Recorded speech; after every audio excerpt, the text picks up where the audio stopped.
Bike ஓட்டுவது பலருக்கு கனவு. அந்த கனவு நிறைவேறாமல் போன தந்தைக்கு 85 வயதில் பைக் வாங்கி தந்து நிறைவேற்றிய மகன் பாசத்தில் எல்லோரையும் மிஞ்சிவிட்டார்.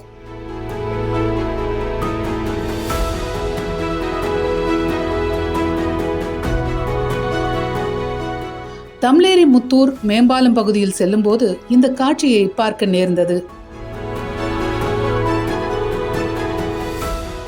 முதியவர் ஒருவர் பைக்கை ஆர்வத்துடன் ஓட்டிக்கொண்டிருக்க, அவரது பின்னால் உட்கார்ந்திருந்த நபர் முதியவருக்கு பைக்கை எப்படி ஓட்ட வேண்டும் என்று சொல்லிக் கொடுத்து கொண்டிருந்தார்.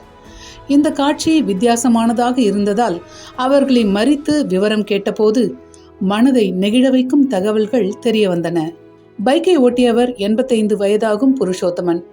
திருப்பத்தூர் மாவட்டம் ஜோலார்பேட்டையை அடுத்த வாலாட்டியூரைச் சேர்ந்த இவர் பால்னாங்குப்பத்தில் பள்ளி ஆசிரியராக பணியாற்றி ஓய்வு பெற்றவர். தனது வாழ்நாளில் இதுவரை அவர் சைக்கிள் மட்டுமே ஓட்டி வந்திருக்கிறார்.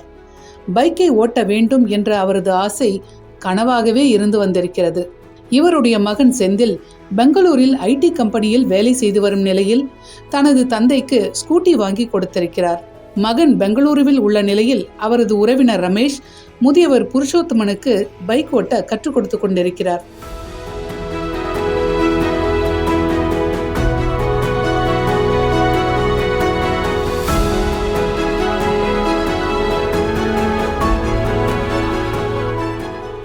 மகனுக்கு நடக்க கற்றுக் கொடுத்து சைக்கிள் ஓட்ட கற்றுக் கொடுத்த தந்தைக்கு அவரது 85வது வயதில் அவர் ஆசைப்பட்ட பைக்கை வாங்கி தந்திருக்கிறார் அவரது மகன். மகன் சம்பாதித்து வாங்கி தந்த பைக்கை ஆசையுடன் ஓட்ட பழகி கொண்டிருக்கிறார் புருஷோத்தமன். இது வித்தியாசமான ஃபீல் தான்.